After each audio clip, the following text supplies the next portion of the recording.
All right, I just realized how quiet that Spotify music was. So, apologies to everyone out there who is just listening to this silent countdown as we return to the Woodshed Sports Report. My name is Conrad Wood, and we're here once again to break down a little bit of NHL playoffs. And then, as you see below me, the CFL rules and schedule changes. A lot of these rules were announced in the off season this year to try and modernize the CFL game to reach a younger audience in Canada, which was entirely needed, and hopefully tickle the funny bone for more viewership around the world. But does that take away from the Canadiana of it? Does it take away some of the charm of being a fan of the CFL game?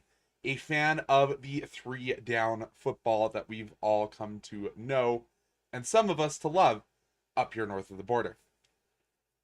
And then in the second half, the wild card part of Wildcard Wednesday. I have been, I wouldn't say an avid wrestling fan for a long time, but I would definitely say more than just a passive engager of the combat sport or sports entertainment, whatever we're calling it these days. But we just saw one of the most polarizing 2 days of WrestleMania for many fans and analysts alike. So we're going to talk about that a little bit. Talk a little bit about the competitor to the WWE, AEW, and talk about some of the practices that have gone on through WWE. I was going to say since the pandemic, but I do believe it started a little bit earlier than that. So we'll talk about that and probably a little bit more here on the Woodshed Sports Report. But before we get into our topics that I had intended to do today, we are going to talk a little bit of NHL and how wrong some of my assessments for what was going to go on in the series was. Because I predicted there was going to be a bunch of gentlemen's sweeps where the one of the teams would only win one game in the series, and then it would be 4 games going the other way. And one of those series that I felt was going to go that way was the Cinderella run to try and get Sidney Crosby further in the playoffs. I thought was going to end on Tuesday, or on Monday rather. And that is not the way it went. The Flyers went down 2-0 with goals from Elmer Soderblom with an assist to Anthony Mantha. Shout out to Anthony Mantha, returning from an injury with the Calgary Flames, where he was kind of lauded as the Jonathan Huberdeau whisperer. This had a very solid season for the Penguins. And then Connor Dewar, which had the assist on Sidney Crosby, his third assist of the playoffs. Penguins go up 2-0. Great. Happy with that if you're the Pens. You feel you can maybe coast to the to a Game 5 win. But no, it would be Alex Bump with his first goal of the playoffs and Travis Sanheim with his second that would put this game back to even footing in the second period. But one of the wonkiest goals you'll ever see, Chris Letang, another goal late in a period. The Flyers try to push back in the third, try to answer. They cannot. Philadelphia can't get it done, can't put away the pesky Pens in the Battle of Pennsylvania. Hey, great game to watch if you're a fan, because you're going to see some of the young stars in the Flyers, other than Matvei Michkov, as we discussed, starting to fly around a little bit, starting to find their footing. And just Sidney Crosby, ageless wonder, despite the fact he's been injured this season and had to leave this one briefly, but still contributing, still leading the way for the Penguins. And then one of the funner games of this playoffs was the Game 4 of the Golden Knights versus the Colorado Mammoth was a hot start for the Vegas faithful.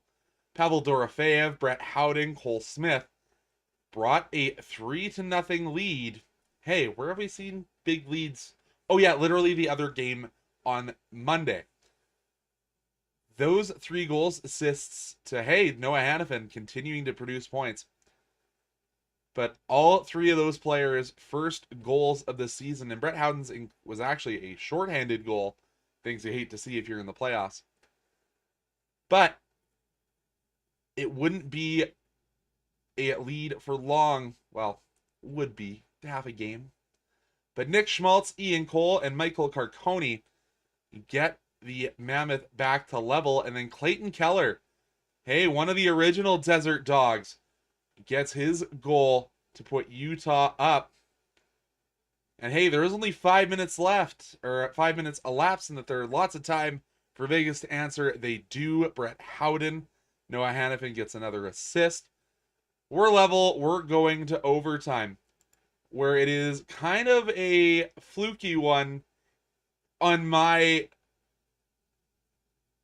where Vejmelka can't cover, tries to get to his stick, and just gets thrown back out front. With a minute left in overtime, the Vegas Golden Knights, Shea Theodore, his first goal of the playoffs. And a guy that a lot of people thought would end up a Flame, Jack Eichel, puts it away for the Knights.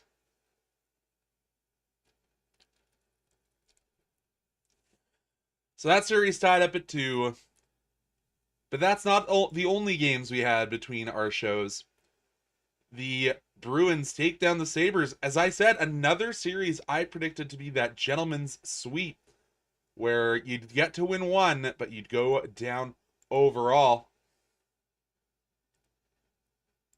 It was certainly interesting in this one. The Bruins win it in overtime. In overtime. Dahlin with the regulation goal for Buffalo, and former Flame Elias Lindholm, an unassisted goal in the second, was what got us to overtime. And then the David Pasternak winner assist to Hampus Lindholm. That's always so weird when teams have 2 guys named the same last name on your team. Maybe I'm crazy for being the only one who thinks that. But it was a breakaway pass, and what a nice move from Pasta to send the Sabres fans home unhappy. Sabres still have a 3-2 lead in that series. They will continue that series on Thursday, I think. Yeah, it has been scheduled for Thursday. It's always fun to see when these series do get scheduled.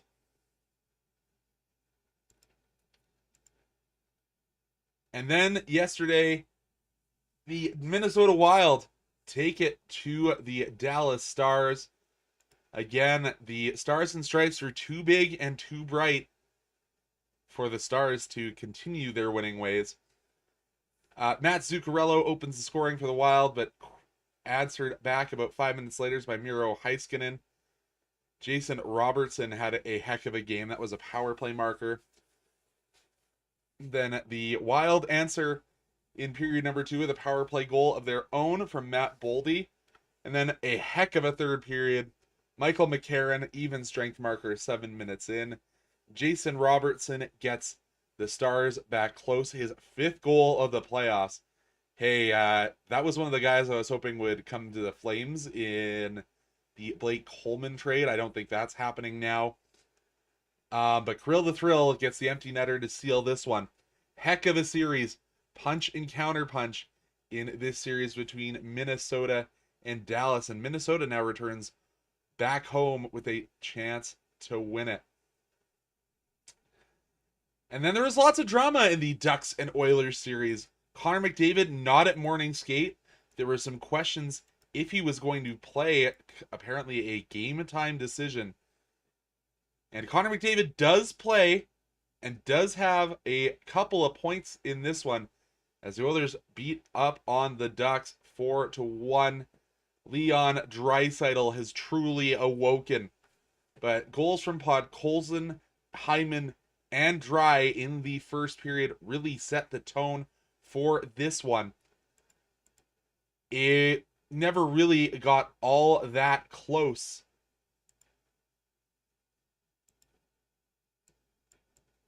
Was a goal in the second from Alex Killorn on the power play. Carter Gauthier and Mason McTavish on the assists. But Leon Draisaitl, less than 2 minutes later, would eliminate the advantage of on a power play of their own, assist to McDavid and Bouchard. So yeah, McDavid 2 assists in this one as he is obviously hurting.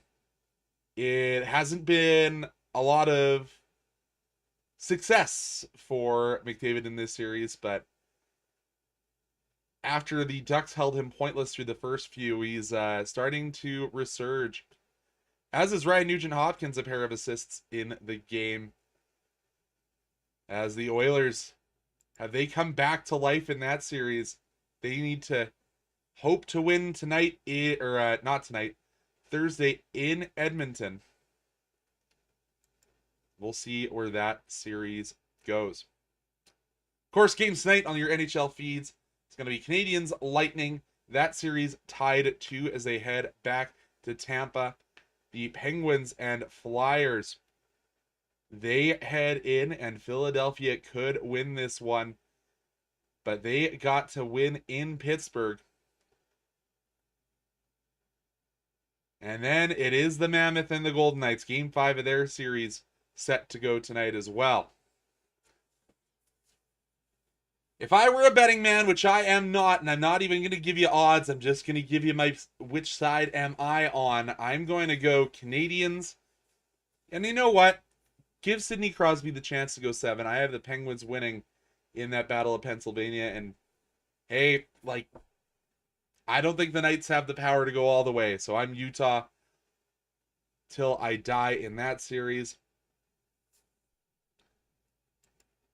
And a good thing about now, if you're using the NHL website, something you can actually hide the betting odds now, which is a great thing. I wish you could have a option on the site just to turn off at all times instead of having to toggle it individually per page. Could be helpful for people who are struggling with the realities of sports gambling. But that's all for our NHL review. Hopefully that gave you a little bit of insight into where I think this series is going to go. But hey, who knows? That's why we watch sports. It's why we don't just play on paper, as is the common phrase. So we'll have to see where these series go.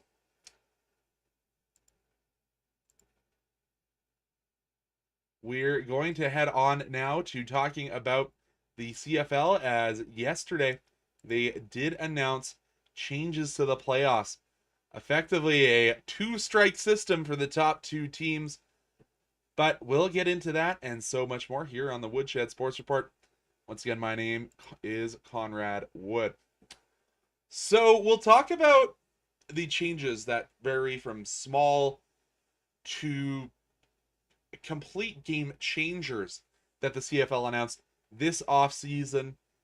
And we'll kind of go in a form of, I'm going to introduce them, talk a little bit about what I think, but we're going to follow the timeline in which they will be unveiled. So, of course, this year, the playoffs, unchanged.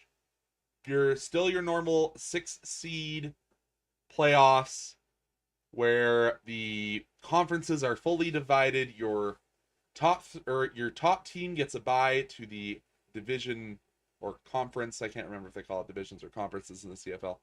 Get your bye to your conference final, and then the 3 and 2 seed in the West and East respectively play off, and then the winner heads on to face the first seed of the division. All that's hunky-dory and normal, but there is some changes to the rules this year. We aren't going to see the big sweeping changes. This year's kind of the let's dip our toe into the water and see how it goes. Moving from the 20-second play clock to the 35-second automatic play clock. This is a pace of play rule change that I'm kind of for, if it wasn't coming with the sweeping set of other changes that are coming along with it. The other thing that is changing in 2026 is a change to the Rouge. For anyone that's watching and you're a fan of the NFL and you've never taken the time to enjoy the beautiful game played up here north of the border, the Rouge is effectively, in the past, a point that you could get if you missed a field goal or had a punt that landed into the end zone and it couldn't be exited out of the end zone by the receiving team. Because, hey, for those of you who watch NFL, you think, oh yeah, the goalpost at the back of the end zone, they're out of play. No, in the CFL, it had never been that way. It had always been in the field of play, so it was like right on the goal line with the post that holds up the support structure, actually in the end zone. So yes, you had more opportunities in the CFL to return missed kicks and punts into the end zone to avoid giving away this, what some people call the pity point. It's the Rouge. It's been a part of the CFL forever and ever on men. But it is being changed. It's no point if the ball simply goes out the back of the end zone. No tie game. We're going to send our punter out because we're at the 35. And we're just going to hoof this thing into the next province. That has changed. So no point if the ball goes out of the back of the end zone. The point only awarded if the returner is stopped in the end zone. What this could mean is, hey, you're going to have to go back to that era of the CFL where you had a returner and your punter and your kicker back there. Where if you're not going to get it out of the end zone, it's better for you to just hoof that thing back and then go try and tackle whoever returns it to avoid that Rouge. One of the most exciting plays in the CFL in eras past. I love it. I've had it happen when I played 3-down football up here in Canada, where we had to teach our punter going into playoffs how to actually field and return kicks. It was a lot of fun. But yeah, and then the other thing, which should be a no-brainer, but space is limited in sidelines in Canadian venues. So there is now a rule that benches need to be on opposing sidelines. Number one, it allows for less of these heated discussions when players are kind of merging and converging, coming in from the same sideline. As well, is if your benches are side by side and the play is all the way down here, you don't have a massive space to go when your substitutions need to occur. Can't take advantage of being closer to the play in that regard. So these are just really about changing what has been weird to a large majority of general football fans, maybe not CFL fans, but a lot of fans from around the world. But, you know, it's going to be something that's going to take some hardcore fans out of the game. But I think for a majority of things is going to be eventually viewed as a net positive. But then let's go to 2027, where a lot more significant changes take place. Historically, the CFL field, 100 yards wide, 110 yards long by 55 yards wide. We're scrapping that. We're going to the full NFL model, 100 yards, the full field. We are going to keep the distances a little bit bigger on our end zones. Or no, we're not. We're shrinking the end zones down to 15 yards away from 20 yards. And the goalposts are going to be out of the field of play. This is going to lead to the game looking a lot more similar to the NFL and playing a lot more similar. Instead of needing to go 110, you still only have that 100. You don't have the center field stripe and the opposing 55, so to say. This is a change that a lot of diehards are strongly against. I'm one of those people. At least they're keeping the width the same. Um, and in a player safety part of things, I understand why the goalpost had to move. Like, we've seen it a few times where a receiver is running a route and they'll bump into the goalpost and it will lead to injury. So from that side of things, I do somewhat understand. In a lot of other ways, it to me, as somebody who played major junior of the 3 down variety, it's why are we catering to a group of fan base or a part of the fan base that likely wouldn't go to games anyways?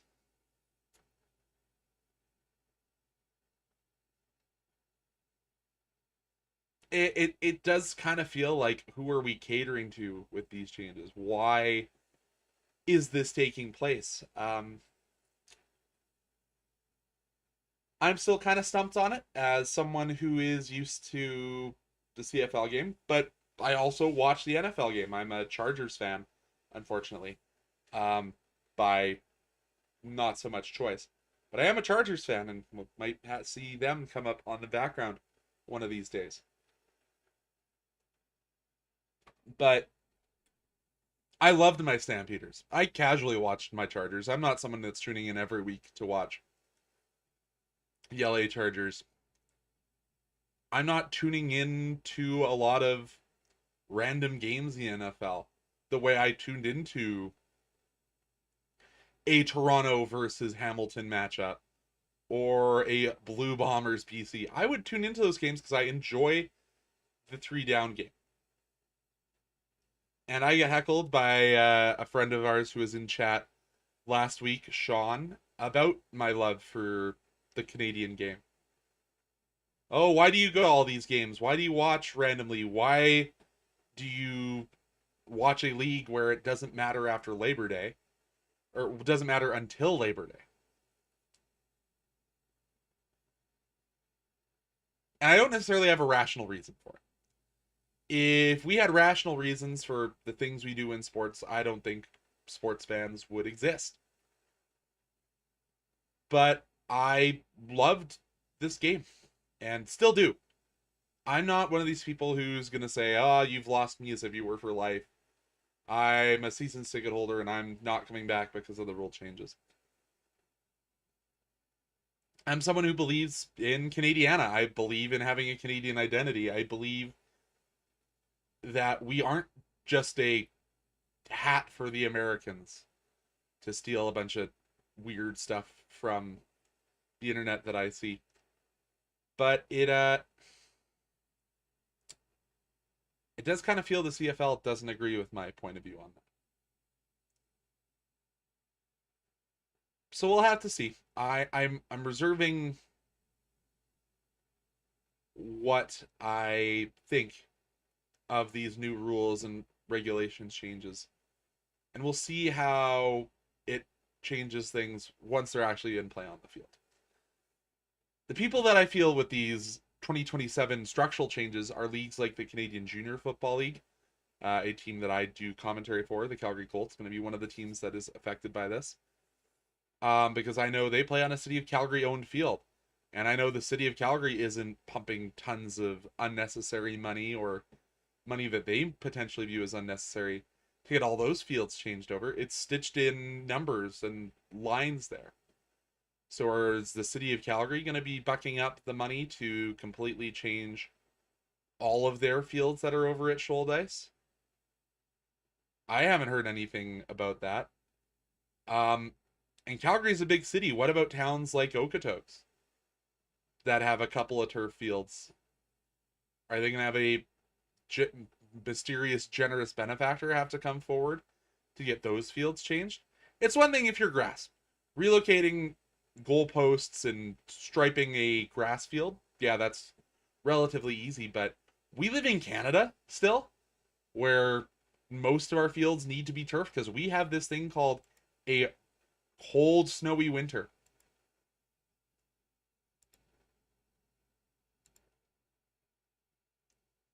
That isn't going to go anywhere. So, kind of an interesting place to be in that regard.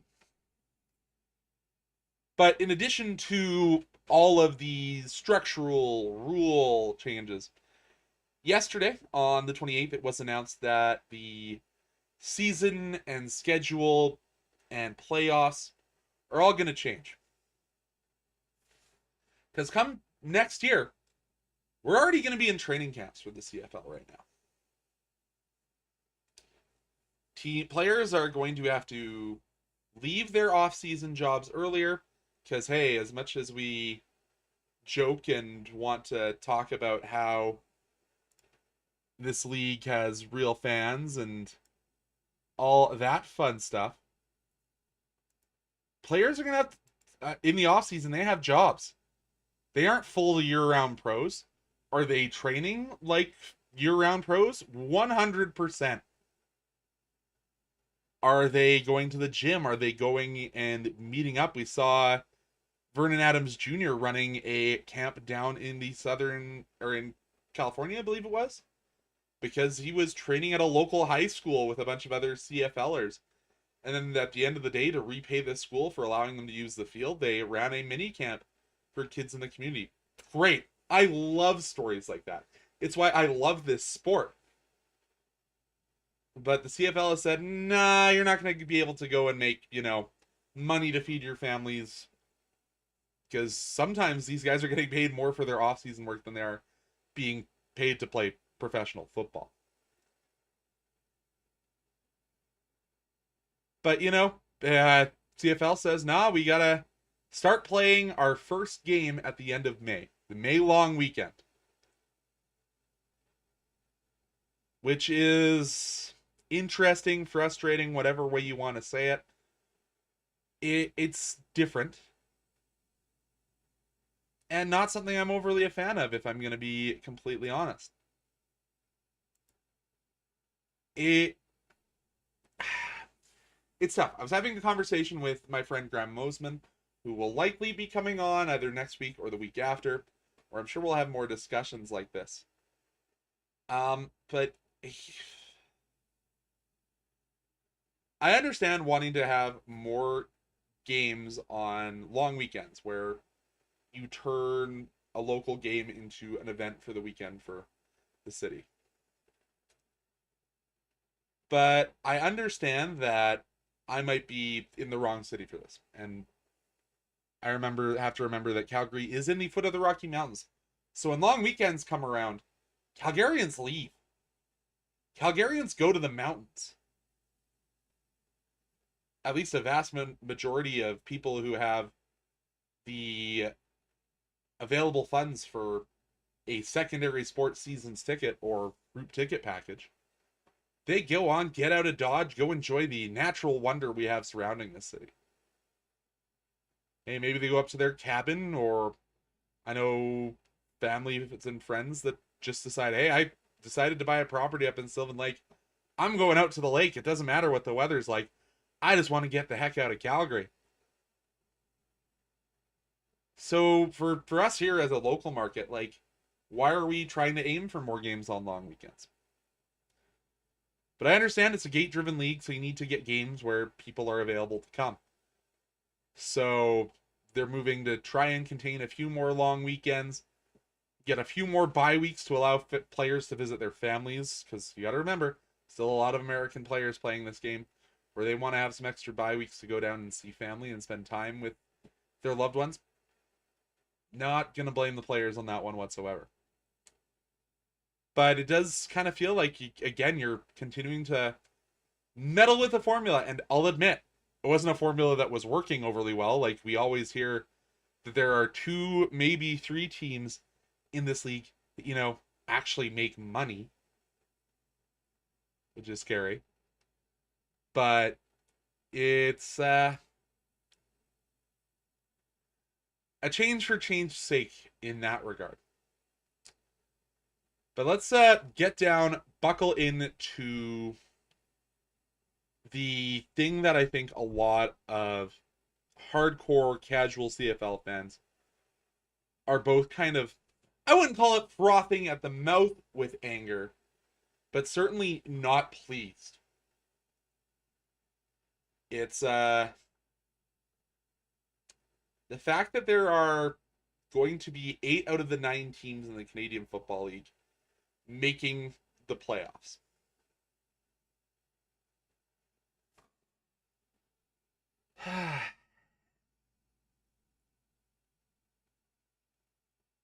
And I get it. You want to have, in a gate-driven league, you want to have as many of these big ticket events as possible. And allowing for 2 more markets to gain access to that in adding in this wild card playoff round. Could it be a good thing? Yes. Could it be an absolute disaster for the rest of the season where fans, casual and hardcore, and those who just want to go to a game don't go because there's no reason to go? It's possible. Sorry, I gotta grab my water.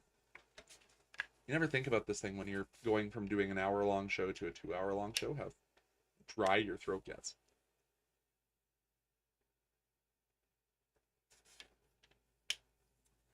That's why I like that Peter Klein, who's on the radio here in town, a friend of mine, he's been getting his producers to be a guest to bounce things off of so that he can grab a sip of water. But anyways, having all but one of your teams who plays in your regular season advance to the playoffs is a joke. Quite honestly, like, why are we playing this regular season? Because it just completely removes any pretense. Because yes, finishing the top 2 in the West or the East does have a benefit. You do get that initial game to have your double elimination effectively. Because we haven't talked on that. We'll talk about how the structure is later. So there is a reason to finish top 2. But then if you're not 1 and 2 in the West and 1 and 2 in the East, which, why are we doing the division still? Doesn't make sense. Anyways.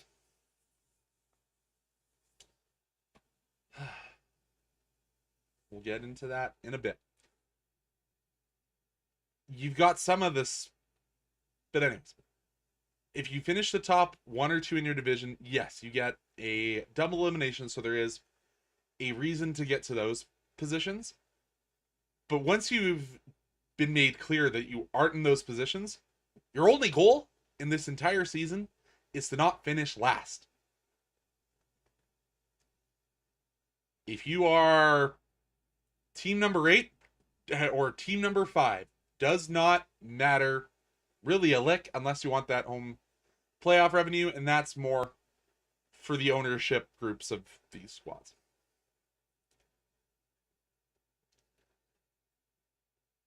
But let's talk about how the structure is, because it is a little bit interesting.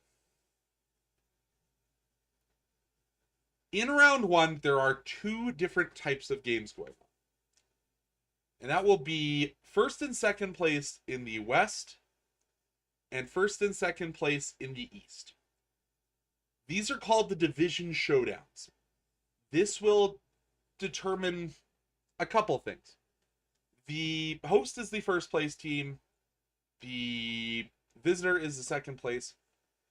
And in this battle of the Titans, the winners get to skip round 2. They go directly to the West and Eastern final. They get to spend a week, get a bye week, get their body and their preparation extra ready. The losers are still alive. They then, however, have to play the next week. It allows both those top 2 teams to effectively have a double elimination, in a way. This allows for, if your first place team has a bum first week of the playoffs, hey, you can still play your way through. Then that gets you to your second tier of game. This is the quote-unquote play-in wild card, whatever you want to call it. But the interesting thing about this wild card or play-in round, or what we're going to call it, is these 4 teams, it does not matter if they're 3 Eastern teams, 1 Western team. They're all thrown into the pot by league rank. So it's a half measure to get to what the fans want. But it's... So it will be seed 5 of the whole CFL facing off against seed 8, seed 6 facing team 7. And I think from my reading, I didn't determine or didn't see if it matters about West and East in this. No, it shouldn't matter. It'll just be hosted in where seed 5 and where seed 6 is. I do wonder if it's always going to be that seed 5 versus seed 8 in the West and seed 6 versus seed 7 going into the East, or if they'll swap the two every year. But that's a world expanding question that I don't have the answer to. Didn't find it in my research. So we'll figure that one out as we go on if this playoff format continues for longer than a year. Winners advance to round 2, losers eliminated immediately. You don't have that last chance qualifier. You don't have that second shot to advance in the CFL playoffs. A true win or go home scenario. So this moves us into the elimination game for those top 2 seeds finally. It is we're into true win or go home territory. So the winner of the division, or the loser of the divisional showdown, so that 1 versus 2 game, the loser goes on to face the winner of your play-in round. So here it is. Loser of your divisional challenge, or division showdown, winner of the play-in. The higher ranked team hosts, so you have to assume that would, in theory, be the number 2 team in the West and East. It could not be. That number 5 team, if they're a Western team, could, in theory, have the higher ranking in the overall league than the second seed out of the division. In that case, it would be hosted West and East. It is the higher ranked team in terms of CFL ranking that would host. Single game, winner advances to the divisional final, loser go home. This is where you get that extra life for the top 2 teams. Then we move into the semis as per normal. Well, not per normal. This is where that winner of that divisional showdown game will face off against whoever comes through. In theory, this could be fans seeing that number 2 team twice. That's why I hate this format. Your reward for winning that divisional challenge is playing that same team again 2 weeks later. We're in a league where we already only have 9 teams.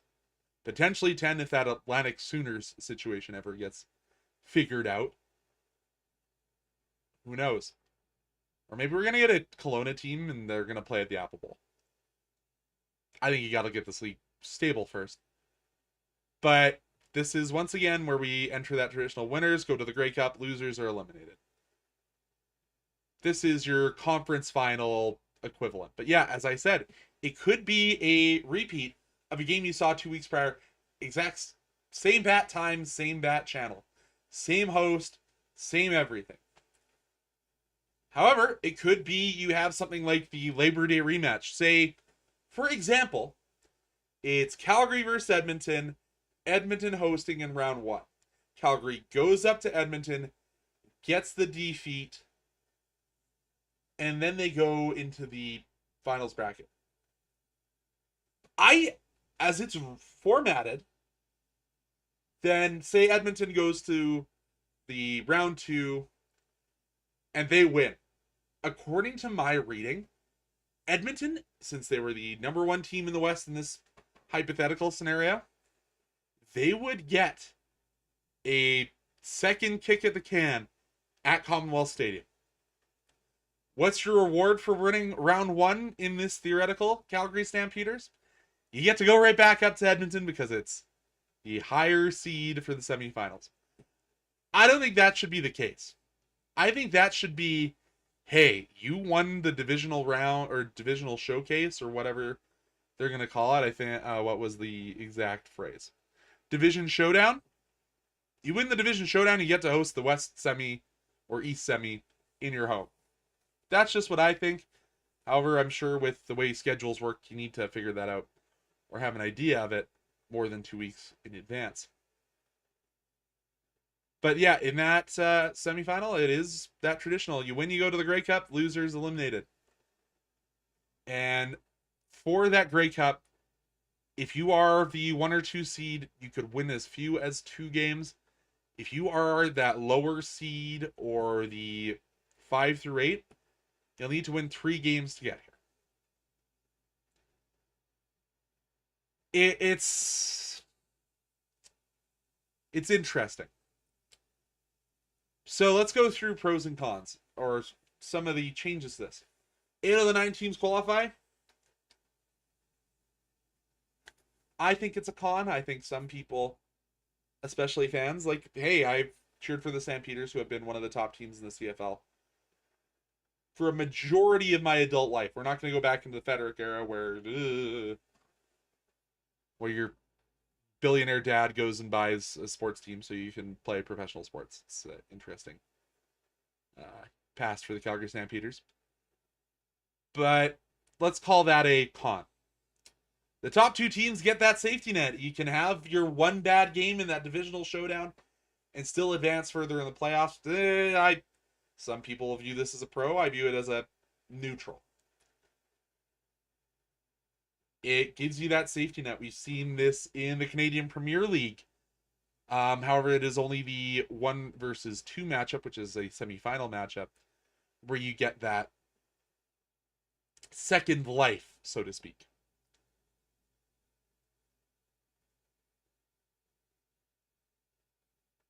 I'm sure general managers and owners of teams are like, great, now we don't have to fear being the top seed and only getting our 1 playoff date. And by the way things are written, hey, it could be a huge advantage because you get to host potentially up to 3 home playoff dates. It's almost, if you're an owner, you want to lose that. You never want to lose at home. And you never want to lose. It's tough on the athletes. But in theory, like, if you're one of these teams that's finances are hanging by a thread,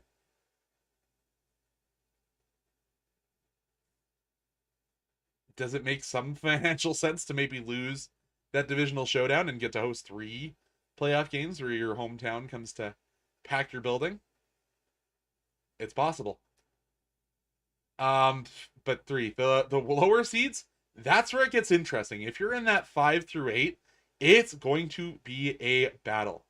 You've got 3 straight must wins on the road. Brings in a little bit of that Cinderella story that fans of every sports love. Cheer for the underdog. Like, if you are that 8th place team who was sub 500 all year, maybe you have to make a run at the end of the season. In theory, you could have 7 to 8 must-win games in a row in the CFL. Maybe that's how the CFL views this as increasing drama, where you need to win every game from Labor Day to the final. It's possible. And it does add 1 extra game in a league that is so driven by gate attendance. I get it. That's probably a pro for a lot of people. But who knows? The one frustration that a lot of people have is Al Nassr just gets going and Cristiano Ronaldo scores a goal. Thank you, Apple Watch, for telling me about the greatest footballer in all time scoring. Um, it does answer one of the things that a lot of CFL fans have been clamoring for. But if I was the teacher grading this report card or this test, I would only be giving them half marks because it reduces the divisional structure, but it doesn't eliminate it entirely.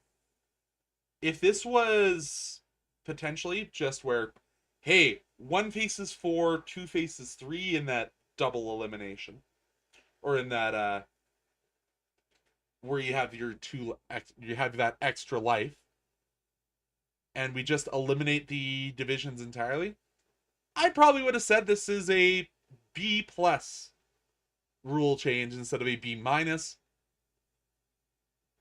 It answers half of the questions of the fans that have been clamoring for the league to just lose the divisional format entirely. It it's interesting, the playoff. It also allows for teams to be relevant, because I think one of the pain points for general managers and team owners was once teams like Calgary, Edmonton, British Columbia, like, let's call it every team that's not the Blue Bombers and the Rough Riders.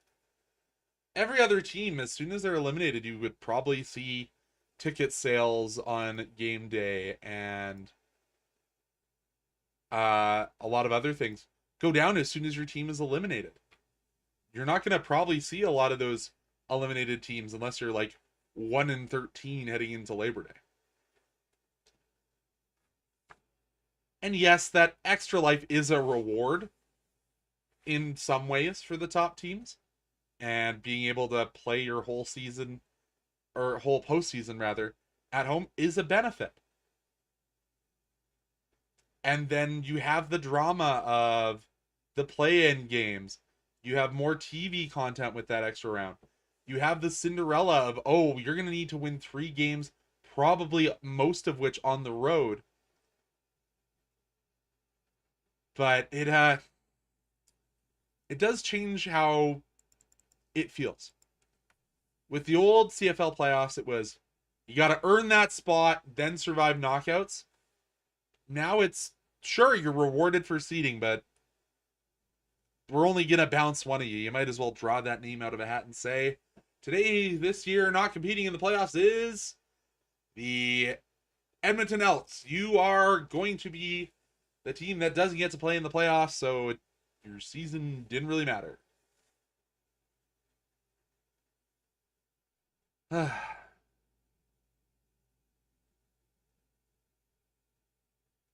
It does kind of make the regular season feel entirely unimportant. This gives credence to a lot of the casual fans who say, I'll watch after Labor Day. Once that rolls around, ring me up. I'll go to a game with you. I've heard this numerous times. I'm lucky that my family has season tickets and my parents travel a lot. So I get a lot of tickets to CFL games, but I'll ring friends like, hey, you want to go watch this early season game with me? Unless it's a Rough Riders game where it's just fun to go laugh at the Melonheads, or whether it's a team, like I have friends that have family in Winnipeg that want to go and watch the Blue Bombers, and I can give them that opportunity. Outside of personal reasons, like, a lot of fans don't want to go because the games don't matter. And in my opinion, with this new playoff structure, it's going to matter even less.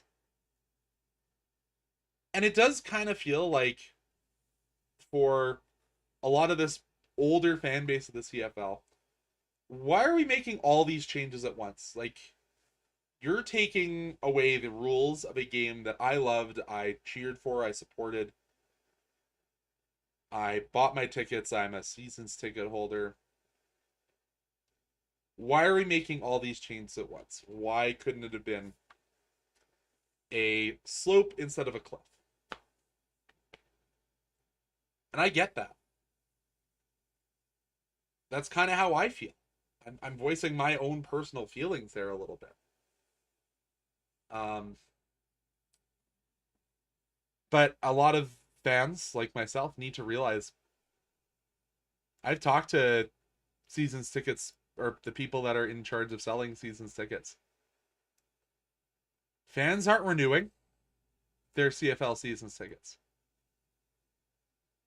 And in general, if a seasons ticket holder is losing their tickets, it's because they pass away. So this league needs to find a way to get younger viewers. I 100% am in agreement with that sentiment. But boy, howdy, does it feel like you're kind of tossing fans who believed in this league for a long time. You're kind of tossing them aside. So that's how I feel about the CFL playoff changes. The rule changes to try and draw in a younger, more NFL-focused fan base, I also understand. So I'm sure they brought in some fancy analytics and polling firm to go ask people on the street in all the CFL markets, probably. I hope they didn't just do it in Toronto. But I'm sure if you went around any major urban center in Canada, just simply polling on who's your favorite football team, 9 out of 10 people are probably going to say an NFL team.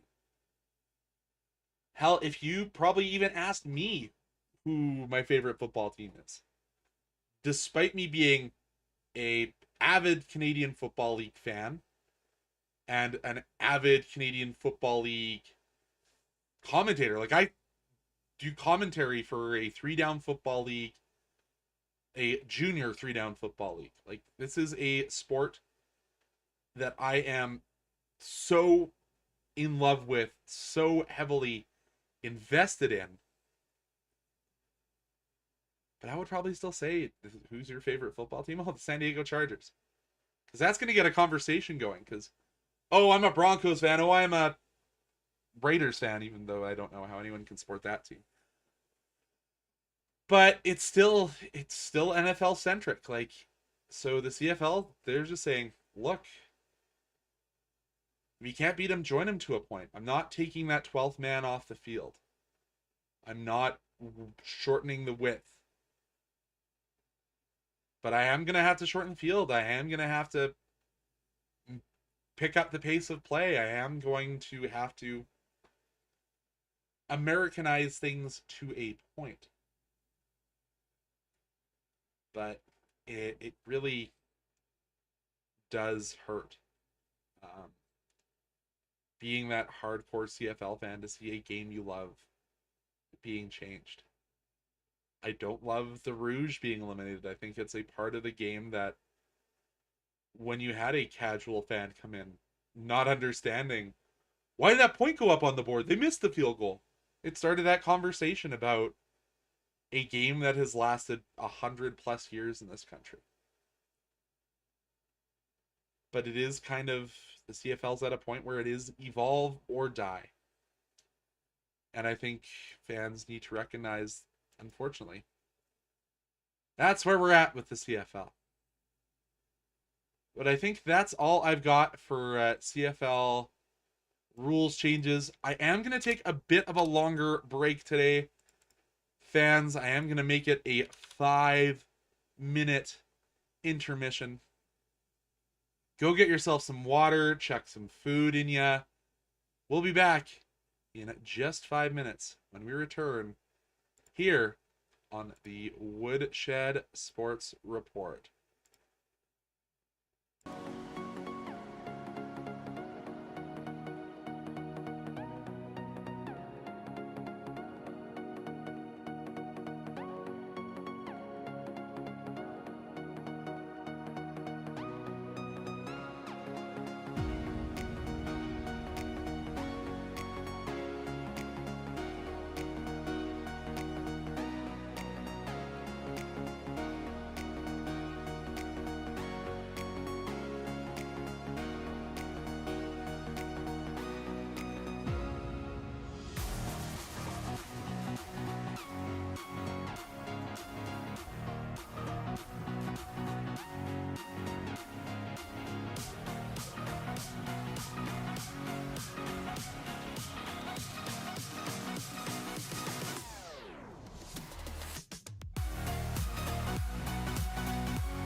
brothers on the rise now. Endless celebrations all in my house. Levitating now, I'm super duper fly now. London boy, but DC where I reside now. Put the time in while you always yelling time out. And for quit it, cause I know I'm coming. Welcome back to the Woodshed Sports Report, where I need to be off of this for that to work. Is the WWE in big trouble? Because it was one of the, as I said in the introduction to today's show, one of the most polarizing WrestleManias maybe ever. If you want to say it that way, I think you would not be wrong. It's certainly an interesting place for the WWE right now.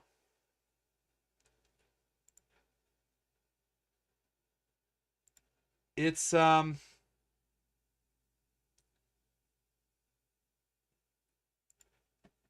place where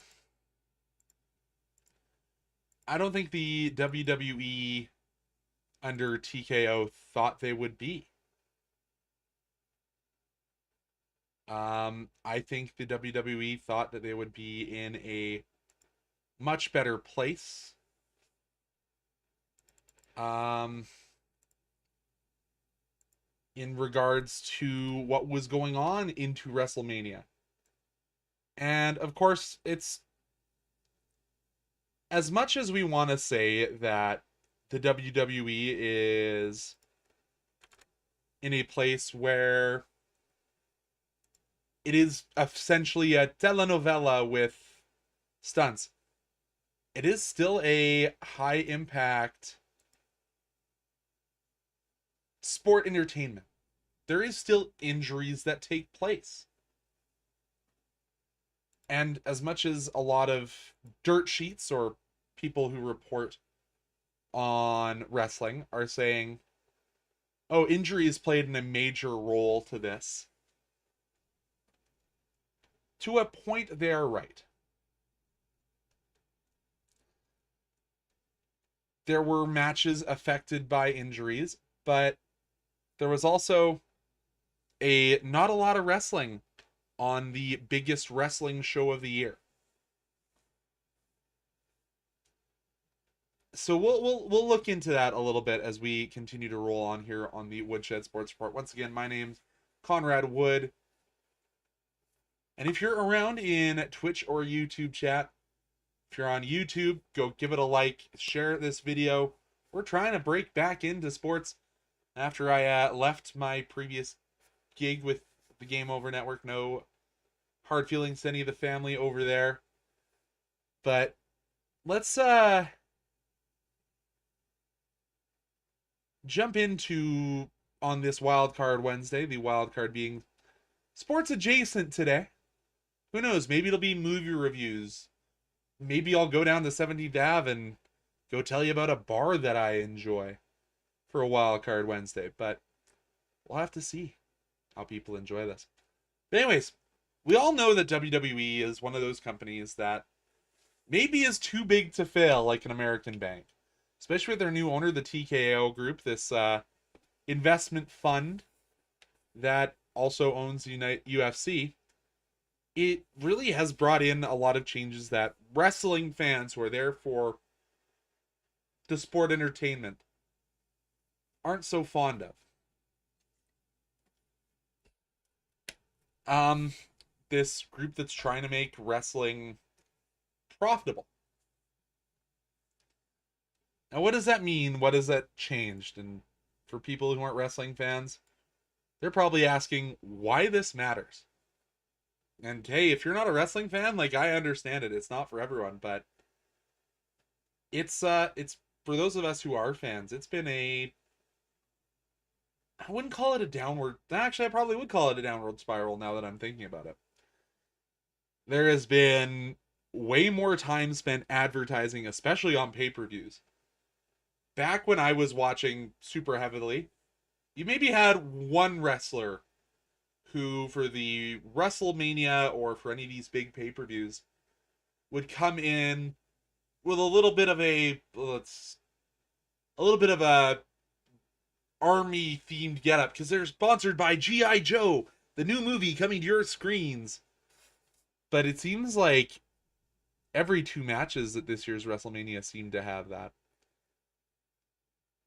And also, we had some of the shortest match times in the history of WrestleMania, especially in the history of modern WrestleMania, that really ignited some of the wrestling fan base. Like, why are certain matches in this card only getting 8 minutes despite the build we've been waiting to see the payoff for months? It's hard.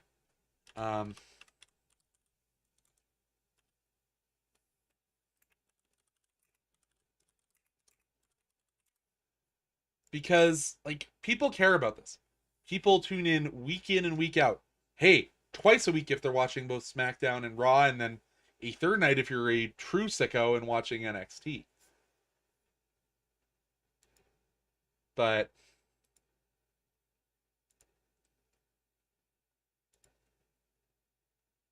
it's sorry,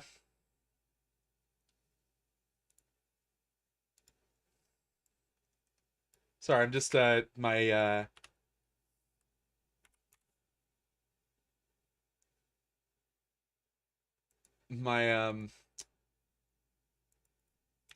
internet has decided it doesn't want to show me all my notes today.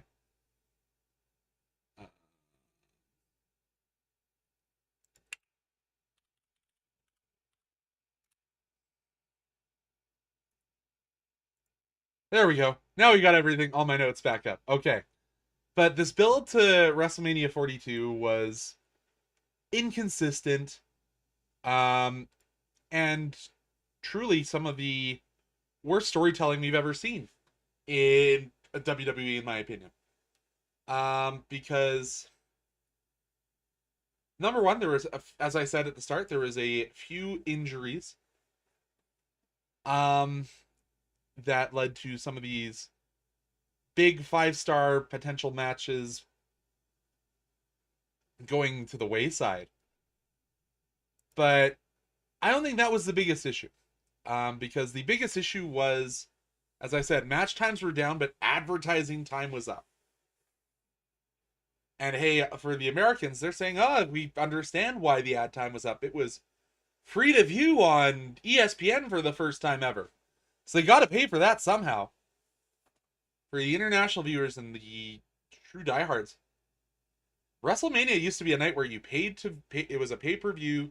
You'd see minimal advertising. It was, you paid your dues with the advertisers on Monday Night Raw and SmackDown, wherever SmackDown took place, because it's bounced around a few times. But in a world where the builds had to be changed or weren't very good in the starting place, you had more ads and sponsorships, and then if you were going to the event, some of the highest ticket prices we've seen in the history of the event. What premium were you paying for? You were paying for, on night one, something that probably could have been a Monday Night Raw. And for night two, maybe something that redeemed the whole WrestleMania show, but really is showing some of the cracks that are showing up in wrestling. Because let's look at night one. Let's go through some of these matches. And the other criticism is too much celebrity involvement, because as we know, Logan Paul is now a full-time WWE wrestler as part of the Vision faction. So he's not really a celebrity, but he brought in IShowSpeed to tag with him against LA Knight and the Usos. And of course, the swerve being IShowSpeed turning on the Vision and frog splashing Logan Paul through a table. long gone are the days where celebrities come in, get their one move, or get their 5 minutes of fame. It was a full, well, as much as any of these matches were full matches for iShow Speed. And hey, he's an athlete. He did that frog splash pretty okay. But the build for this was questionable at best. The storytelling wasn't there. Why do I care about iShow Speed? I'm sure maybe you got millions of YouTube followers following him because he is a known commodity there, but for the wrestling fan, sure, cool. Drew in some eyes for the first match of the day or of the card, and not much else. Then you had what I think is the biggest throw them together match. Was Jacob Fatu versus Drew McIntyre. Fatu winning that unsanctioned match. So it doesn't mean anything in terms of seeding. Like, just call it a no disqualification match, not unsanctioned.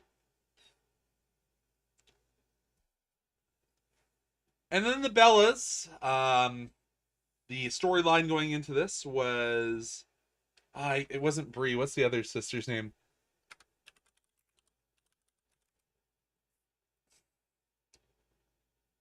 Nikki. Nikki's knee not being cleared to compete, so they have to bring in Paige, the transplant from AEW, where she was not utilized very well at all, if I have to say so myself. Defeating Bailey and Lyra Valkyria and the Irresistible Forces and the best friends, quote-unquote, team of Alexa Bliss and Charlotte to win the women's tag titles in one of the shortest matches you'll ever see for a four-way. AJ Lee falling to Becky Lynch for the women's intercontinental title. I have to think AJ Lee and CM Punk you think they might have been written off for a little bit after the pair of Chicagoites lose.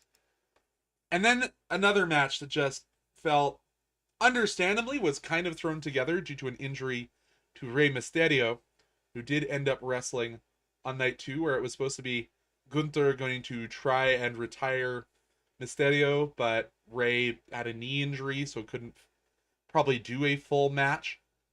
So the man who's retiring everyone instead faces Seth Rollins, who is one of the biggest heels in the main event scene. Didn't make sense. And then Liv Morgan defeats Stephanie Vaquer for the women's world title in the shortest women's match in recent history. And then you have this big long show where Randy Orton in the build is talking to somebody on the phone. The voice is in his hand. They talk to him. They consult him. They talk to him.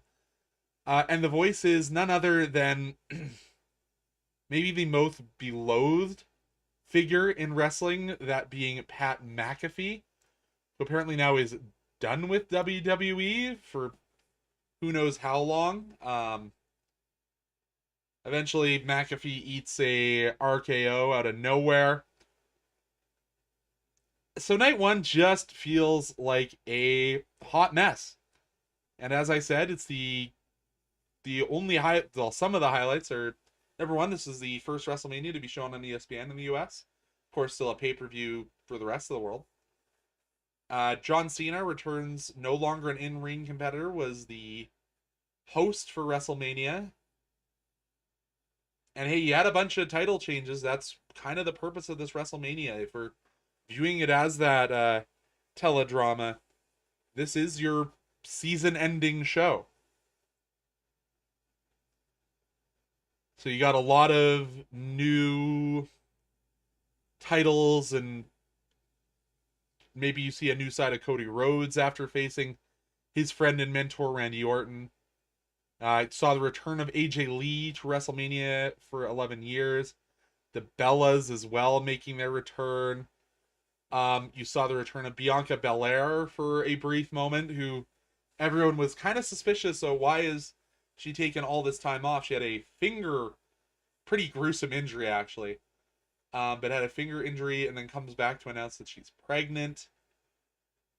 Hey, you had Jelly Roll, another celebrity, come in and take out Pat. And you saw Randy Orton take a pretty physical blow to Cody Rhodes. And the fact that you have this multi-hour show where you have less wrestling than you have advertisements in a show that is traditionally your biggest show of the year rubbed a lot of people the wrong way for a good reason. And then night 2 really brought it back for a lot of fans. But did it bring it back completely? But not in my opinion. Obafemi, the Nigerian giant, the ruler, defeats Brock Lesnar. Brock Lesnar leaving his gloves, the quadruple XL padded mitts that he wears, and his boots in the ring. And then for the real wrestling sickos doing something that was pretty cool, he threw up the X. For those of you who don't watch wrestling, throwing up the X means there's a real incident. And he gave the X to Paul Heyman saying, "This is real, buddy. I probably haven't discussed it with you, but this is me hanging up the gloves and boots in professional wrestling." That was a pretty cool moment. Got his flowers from the WWE faithful watching in Las Vegas. That's another thing. Sorry, we're going to pause briefly. ADHD brain going all over the place today. Did the WWE need all these ads when they're already getting a pretty incredible deal from the city of Las Vegas to host this event there? In is it the Allegiant Stadium in Vegas? I just can't remember the name.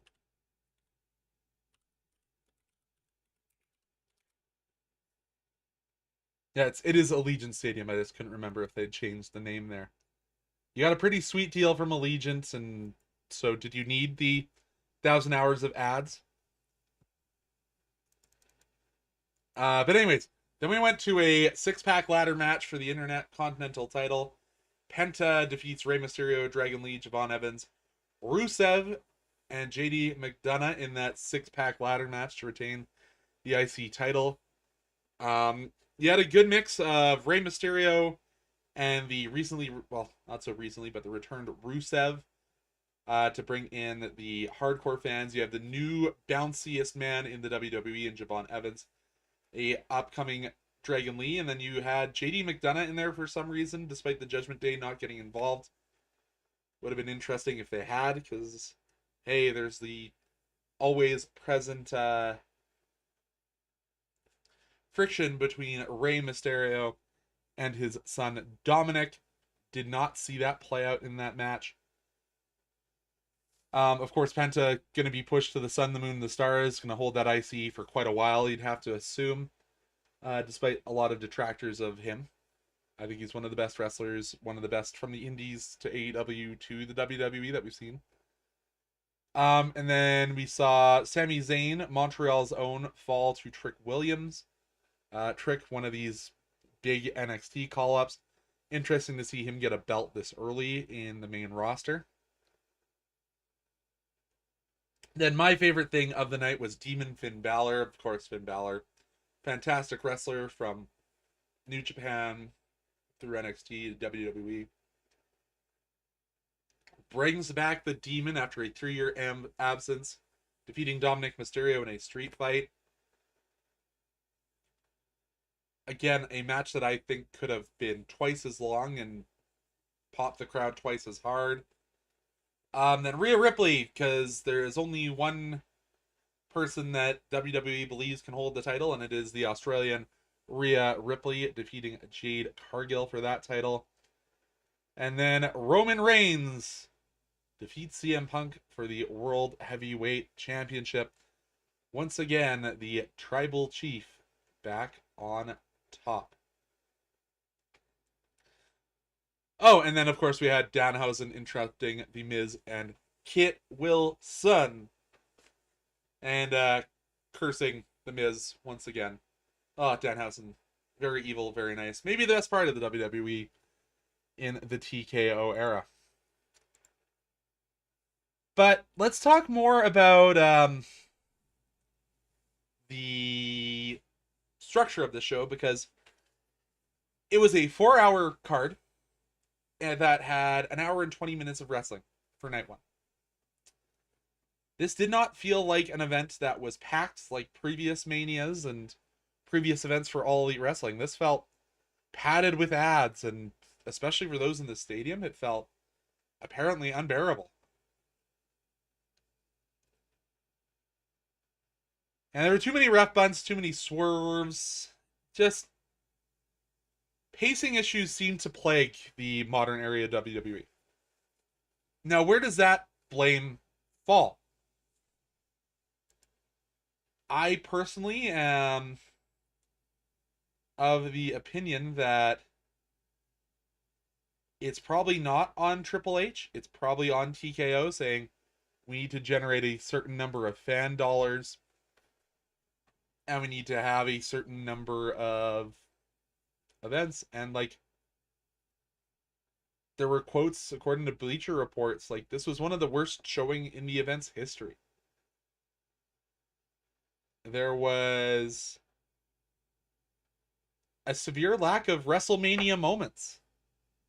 Outside of Trick Williams, probably I'd count them on one hand. And that wasn't even on night one. That was a night two match.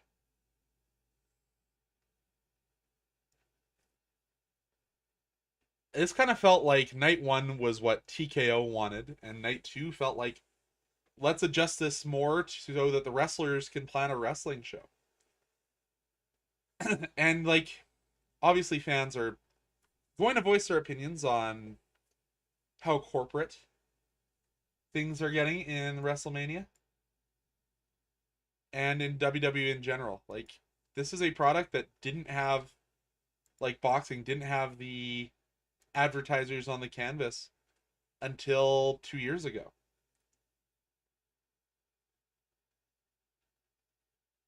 And this couldn't come at a worse time for the WWE, as All Elite Wrestling is, well, its storytelling may be a little bit chaotic as well. You still have incredibly high match quality to at least taper some of that a little bit. And while I don't think the WWE should ever go back to an era where Vince McMahon is in control of the company, at least with Vince, you didn't have this feeling where corporate necessarily was the only thing that was considered. At least there was some feel and thought that the fans of wrestling would have their say and could sway Vince one way or another. And that the ads were there. Of course, it's a corporate product. But it wasn't the be-all, end-all. So it's lost some of the creative elements that brought fans in, outside of Danhausen, who is, as I said, the best thing going on for the wrestling community in general right now. And the fact that he's been cleared to wrestle and has wrestled a couple times, like he couldn't in AEW, been great. And the Carhausen and the Blimphausen and the social media content. I'm just waiting for the Mr. Iguana versus Danhausen match to show up at a pay-per-view in some point in the future. But anyways, it's going to be tough because, as I said, AEW is putting on some of the better pay-per-views, and despite the lack of, and sometimes their unfocused storytelling, at least they have the tendency to wrap things up in their feuds when they should. They have a way to show their payoff for their big stars. And yeah, their roster is probably overpacked for what it should be. But it's going to be interesting.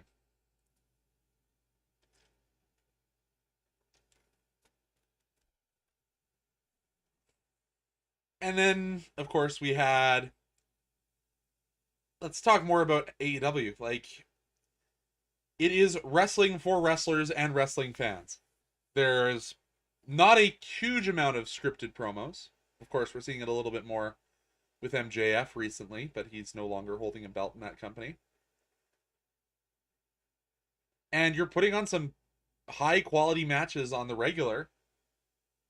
So that's your difference between WWE and AEW, where WWE seems like a scripted show with a little bit of wrestling. It's a little bit of scripted show with a lot more wrestling over on AEW. So I guess it really depends on what you want. And the other thing is,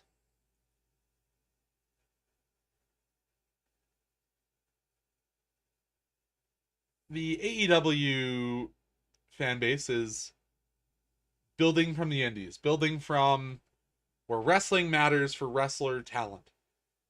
Where WWE, it seems, unless you can cut a promo and bring in money for TKO, you're not going to get the push. It's why Roman Reigns has a belt on again, because Roman Reigns is one of, if not the most marketable man in the industry, and certainly the most marketable homegrown talent.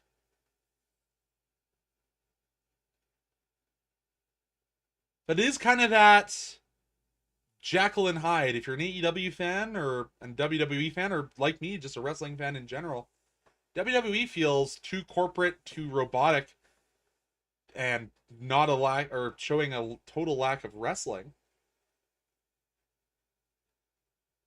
But and then AEW, it feels like there might be a little bit too much wrestling and not enough long-term storytelling outside of one or two angles.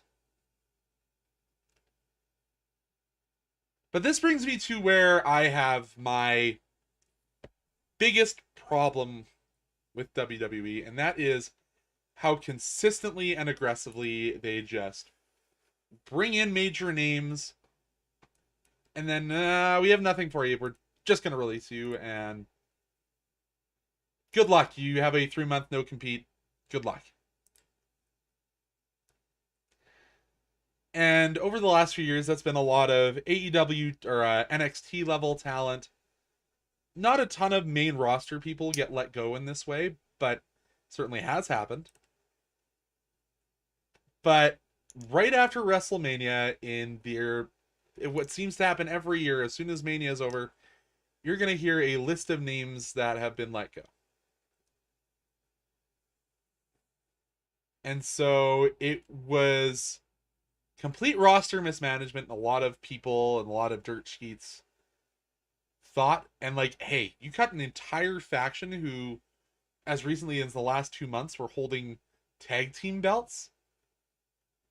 And a couple who you just brought back into the company. Someone who's involved in a major angle in the women's scene. Like, and then a couple of guys who are injured. Like, that's pretty gutless. But let's talk about the cuts and probably, sorry, just dropped something. Talk about some of the people and where they might end up next. So the cuts are the entire Wyatt 6 faction, of course, a tribute faction to beloved by the fans wrestler Bray Wyatt, who passed after COVID.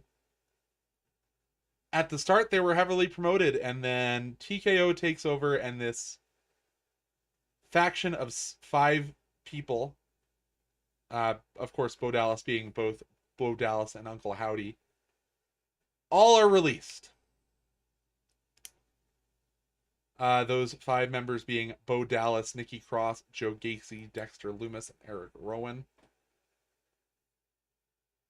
It hurts because I got back into wrestling because Bray Wyatt was doing more than just wrestling. He was going back to an era where the supernatural and eerie parts of society or fantasy were still there.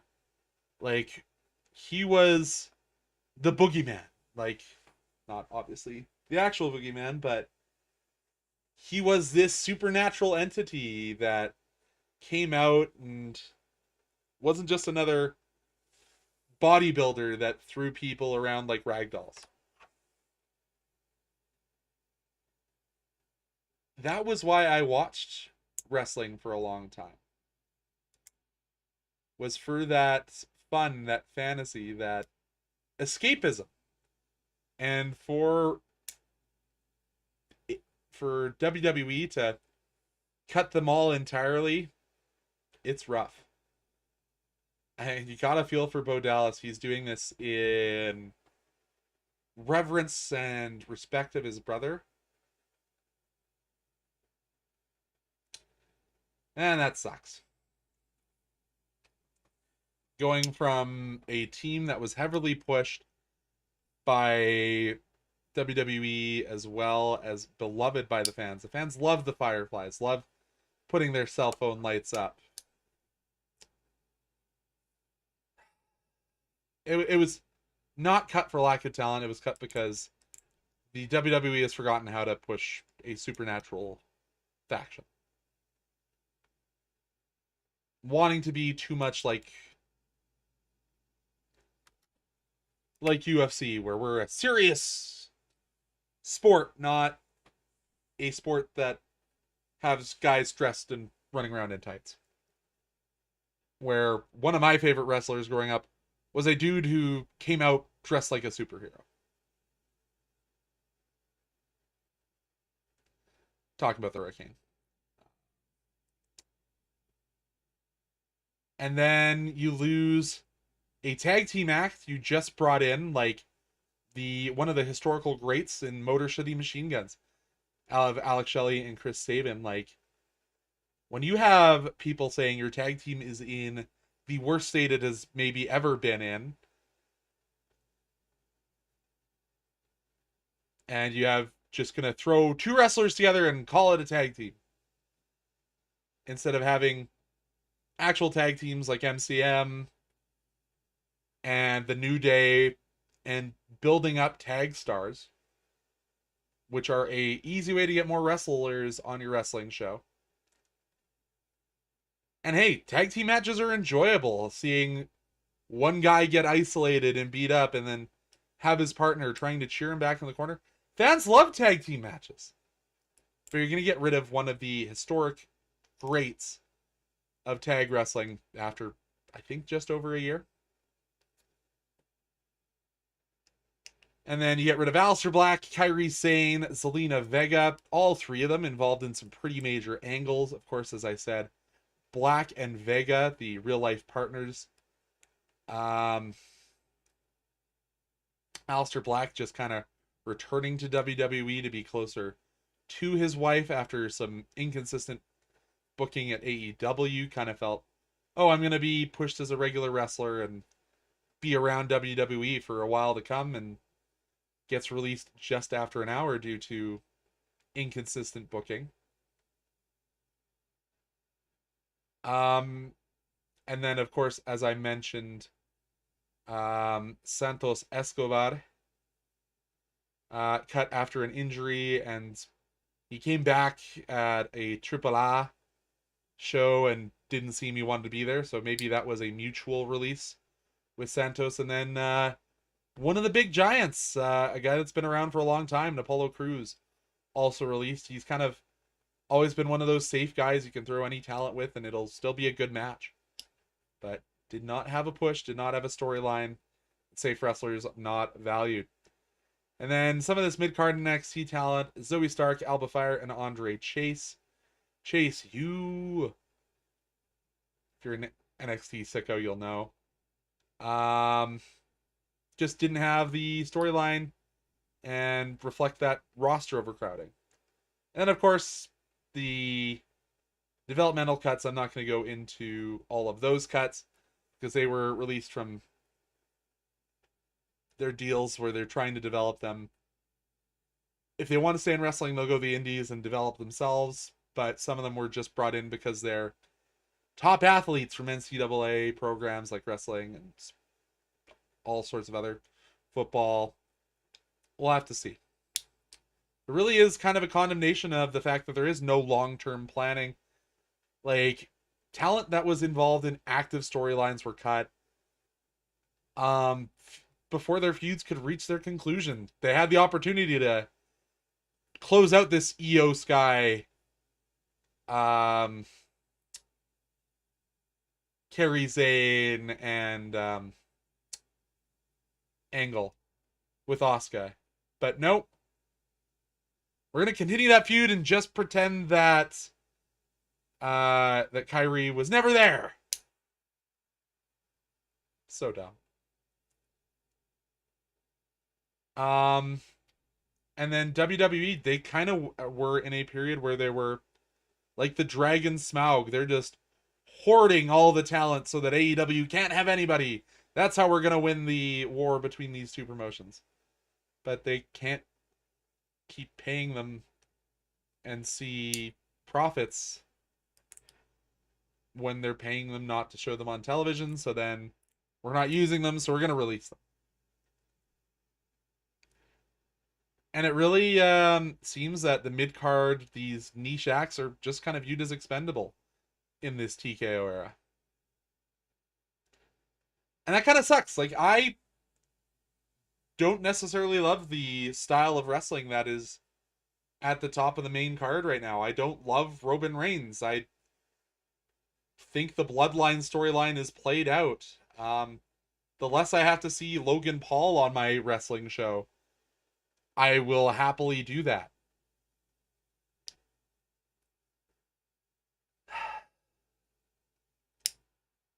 But let's talk about where these released wrestlers will go next, because there is a lot of talent out there. We might see the return of Malachi Black, of course, Aleister Black's former name. I would love to see the Motor City Machine Guns go to AEW, because, hey, they're some of the best in-ring performers, and they've kind of been orbiting around the Young Bucks for a long time. So if they can go and reestablish another tag team division that seems to have somewhat competent booking, I have to hope that that will be the case. And hey, do the who is truly the best in the world. Do this angle with FTR, who feel that they established WWE's tag division for themselves, and also had a pretty strong era in New Japan. Have them go up against the MCMs, the Young Bucks, Jurassic Express, Cope and Christian. Do a greatest hits of tag teams. Like, hey, bring in Rhino. I don't know what Rhino's doing these days. But, like, do something fun. Just, you try and claim we're the best wrestle. I think MCM and Aleister Black and Zelina Vega fit that. TNA, probably where I see Santos Escobar landing if he wants to stay in America. He might go back down to Mexico. Go wrestle for CMLL. Obviously can't go to AAA because that's now owned by WWE. But TNA, yeah, you could see people like Kairi go there, despite the fact that she's already returned to Japan. So I might see her in Stardom. But I think that's where Apollo Crews will land, is TNA, go in and be that bigger guy and still be that character driven. And you could see potentially a couple of the Wyatt Six end up in TNA and try and rebrand themselves as singles wrestlers. Because TNA is really kind of becoming the, let's rebuild your career. You're not going to make a ton of money, but you'll be here wrestling and wrestling against some of the best.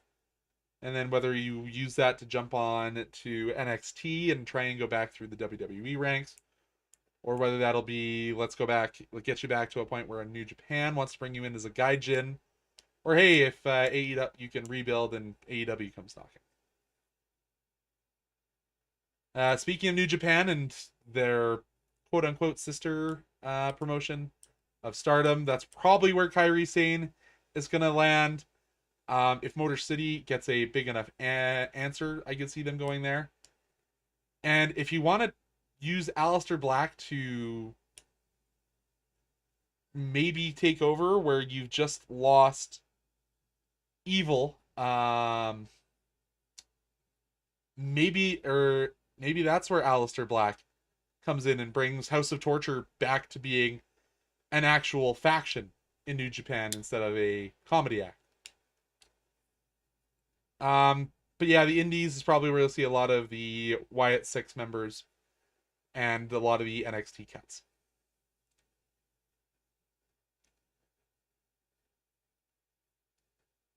We'll have to see where this goes. Because, as I said, there is some real strong booking potentially, especially for Motor City. You have to see if Aleister Black and Zelina Vega get signed to a new promotion. Or there is the final option that I'm going to spend the last 15-20 minutes of this show talking about, and that is something that has been teased on X, which is the potential return of the totally story-based Lucha Underground. So for those of you who don't know what Lucha Underground is, Lucha Underground was a program which was focused on cinematic wrestling. Everything was story-driven. It was kind of the most fun wrestling that I really enjoyed. It was what got me back into wrestling. It was weekly, hour-long episodes where you saw the kind of first introduction names like Pentagon and Rey Fenix. You had guys like Johnny Wrestling, Johnny Mundo around. You saw Rey Mysterio come in and wrestle as an independent wrestler. Vampiro was one of the commentators. But to see the Lucha Underground Twitter, which had been inactive since 2009, come back with a message like soon and the mask of I believe that was King Cuerno's mask. I can't remember who that was wrestling. We'll have to see, because you have to remember that Lucha Underground was partnered with AAA, which is now owned by WWE. And it was this return to luchador style wrestling. Masks mattered. You had a Ricochet, who is now in AEW, wrestling as Prince Puma. Like, you had a couple of guys get their starts there and then move on. Is this what AEW is going to relaunch to? There is problems, obviously, with Lucha Underground did come back because the El Rey Network, who were the producers, and Lucha Underground, the producers themselves, or a Baba G production, had a bunch of lawsuits because they were signing people to 5-year exclusive contracts. And then when the show seemingly shut down early, Santos Escobar, who was King Cuerno, did just get released, so maybe that's where he's going. Because he was one of the major stars of that show. Thunder Rosa, who is now with AEW, like, people sued because they ended the show after 4 years despite the 5-year exclusive contract and trying to enforce those continued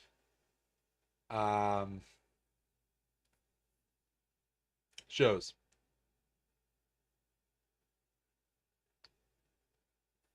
And it's going to be interesting because MLW has tried to kind of fill that hole. Of course, the on-screen owner of Lucha Underground, Dario Cueto, did join MLW under a different name. and they've been doing matches under an Azteca themed banner for a bit, but it'll really be interesting because it'll, if you're bringing back this completely story driven wrestling, how many fans who are critical of WWE will jump over to this new production? Is there still that AAA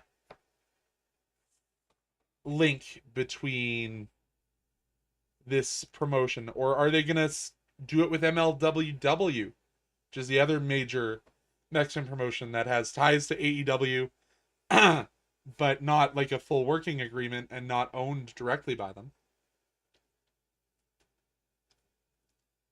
It'll really be interesting to see where this promotion goes. Because I'd love to see maybe the Wyatt Six, since they were released from WWE contracts, if it is a AAA promote or paired promotion, maybe they sign with AAA and you see them, the, I know in Japan they call them gaijins, but maybe a Americanos style faction trying to swoop in and take over the temple of Lucha Underground.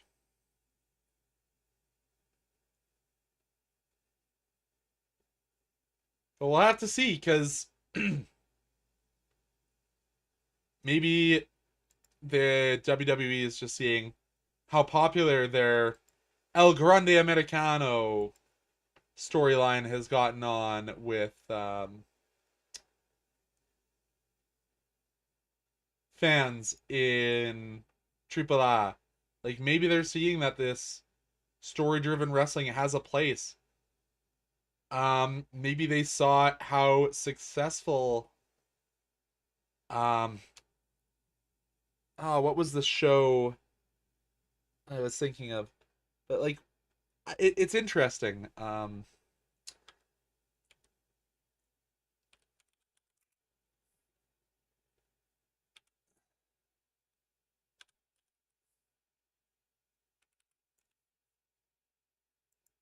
Where where was Natty wrestling recently? Where she wasn't Natalia Neidhart or Natty. Ah, I can't remember where she was. Where she was this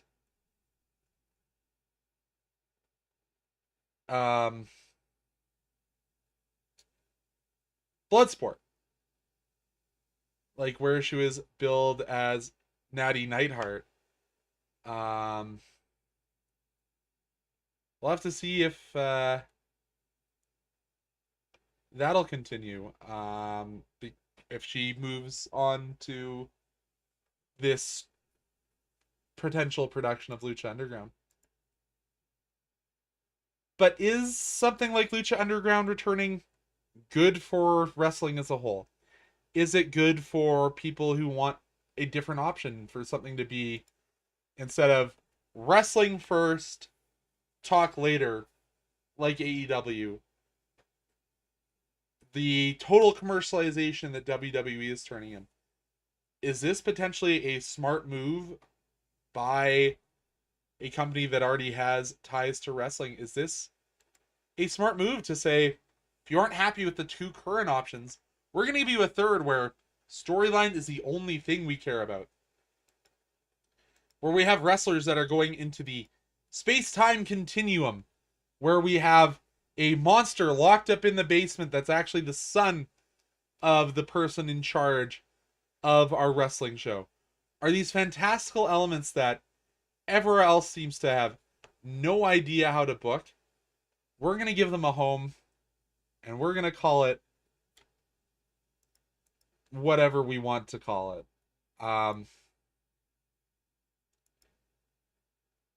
Who knows? Is it going to allow a show like Lucha Underground to be successful? Is El Rey finally saying, hey, there's enough dissenting voices that this show will be supported once again?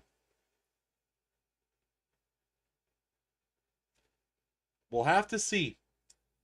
But speaking of seeing, I'm going to call it here, folks, for our Wild Card Wednesday discussion of the playoffs. Will continue on the next show. The next show is Friday, which is Fired Up Friday, where we discuss. Of course, we'll have a show around sports news to open up. We'll have a playoff recap once again for the NHL playoffs. So important up here north of the border.